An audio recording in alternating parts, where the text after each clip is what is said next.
Simple question. How long is the coastline of Britain?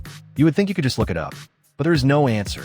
Measure it with a ruler 100 kilometers long, stepping around the island, and you get about 2,800 kilometers. Now use a ruler 50 kilometers long. It dips in a bays the big ruler skipped over. The length grows.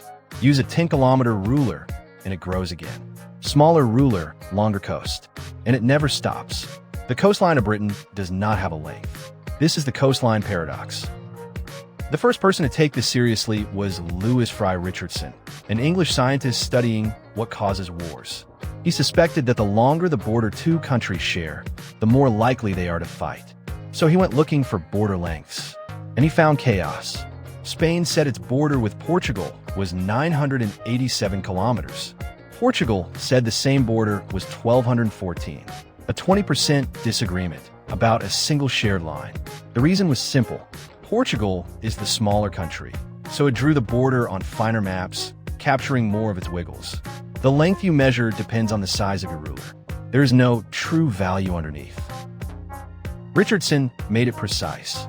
Take a compass, set to an opening of size epsilon, and walk it along the coast, counting steps. Multiply steps by epsilon, and you get a length. Now shrink epsilon. The smaller compass slips and it inlets the big one step straight across. So it takes many more steps, and the total length goes up. Richardson plotted length against ruler size on a logarithmic graph, and for real coastlines, he got a straight line. The length follows a power law. It scales like epsilon to the power 1 minus d, where d is the slope. For a smooth curve, d is 1, and the length settles down. But for coastline, d is bigger than 1, and the length runs away.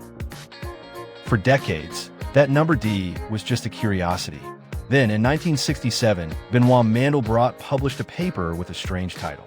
How long is the coast of Britain? His answer: the question has no answer, but d does.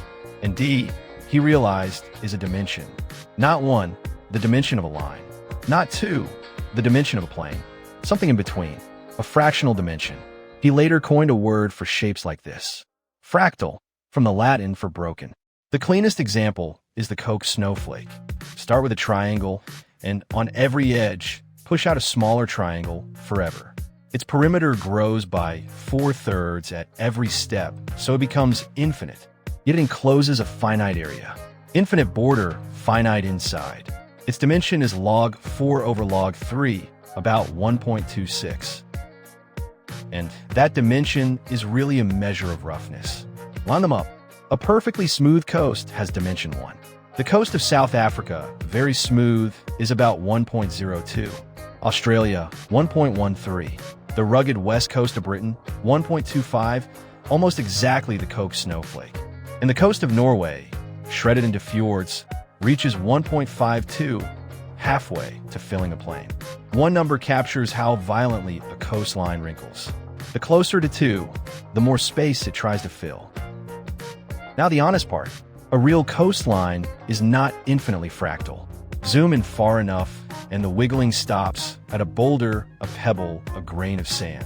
Below that, coastline stops meaning anything. So the length is not truly infinite. It is just enormous and undefined because it depends entirely on where you stop zooming. The lesson is not that our rulers are bad. It is that length was the wrong question. A coastline is not a curve with a hidden true length.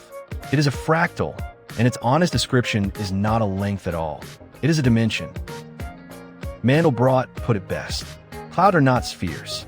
Mountains are not cones. Coastlines are not circles. The smooth shapes of classical geometry, the lines and circles we were taught in school, are the exception in nature, not the rule. Almost everything real is rough, and roughness has its own geometry, with its own dimensions that are not whole numbers. The coast of Britain has no length, and that is not a flaw in the map. It is a window into a universe that is fractal all the way down. If this surprised you, hit like and subscribe. Counterintuitive science every week.